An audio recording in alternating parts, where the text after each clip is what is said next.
নমস্কার, আমি শ্রী মিলন অধিকারী। দেখতে থাকুন শ্রী মিলন অধিকারীর চমৎকার টোটকা। চ্যানেলটিকে সাবস্ক্রাইব, লাইক এবং শেয়ার, কমেন্ট বক্সে অবশ্যই কমেন্ট করবেন। শ্রাবণ মাসে 4টে সোমবার আপনি পালন করুন। আপনি কিভাবে করবেন দেখুন। সোমবার প্রত্যেকে সবাই পালন করে এবং শ্রাবণ মাসটাকে আমাদের হিন্দু সনাতন ধর্মে খুব গুরুত্বপূর্ণ বলে ধরা হয়। আপনি এই 4টে সোমবারে প্রথম সোমবার আপনি কি করবেন, এক মুঠো আতপ চাল দিয়ে আপনি শিবলিঙ্গে অর্পণ করুন। দ্বিতীয় সোমবার আপনি কি করবেন, এক মুঠো সাদা তিল দিয়ে দেবাদিদেব মহাদেবকে অর্পণ করুন। চতুর্থ সোমবার তৃতীয় সোমবার আপনি কি করবেন, এক মুঠো মুগ ডাল দিয়ে দেবাদিদেবকে অর্পণ করুন।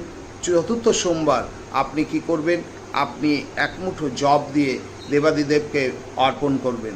তবে এগুলো দেওয়ার আগে আপনি কি করবেন, আপনি কি করবেন, গঙ্গা জল দিয়ে ভালোভাবে শিবলিঙ্গটাকে ধুয়ে একটি বেলপাতা অর্পণ অবশ্যই করবেন। কারণ বেলপাতা ছাড়া দেবাদিদেব মহাদেব কখনো প্রসন্ন হন না, আপনি যতই যা কিছু করেন।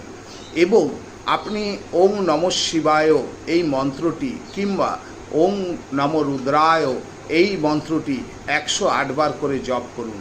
ওং নমঃ শিবায়, এই ওং নমঃ শিবায় মন্ত্রের মধ্যে রয়েছে আমাদের 5টি তত্ত্ব লুকিয়ে। এই 5টি তত্ত্বকে শান্ত করুন এবং এই 5টি তত্ত্বকে আপনি ভালো ভক্তিভাবে আপনি পাঠ করুন। দেখবেন এই মন্ত্রর ফলে আপনার সংসারে সুখ, শান্তি এবং সমৃদ্ধি বজিয়ে থাকবে এবং আপনার যে কোনো মনের বাসনা আপনি দেবাদিদেব মহাদেবকে বলুন এবং দেবাদিদেব মহাদেব আপনার সেই মনের বাসনা আপনার পূর্ণ করবে। আপনার অনেক দিনে আটকে যাওয়া কাজ আপনার সম্পূর্ণ হবে। এইভাবে যদি আপনি দেবাদিদেব মহাদেবকে অর্পণ করেন। আবার যদি দেখা যায় যে আপনার বিবাহে বাধা হচ্ছে, বিবাহে যদি বাধা হয় আপনি কি করবেন, আপনি টক দই দিয়ে আপনি দেবাদিদেবকে অর্পণ করুন এবং আহুতি দিন।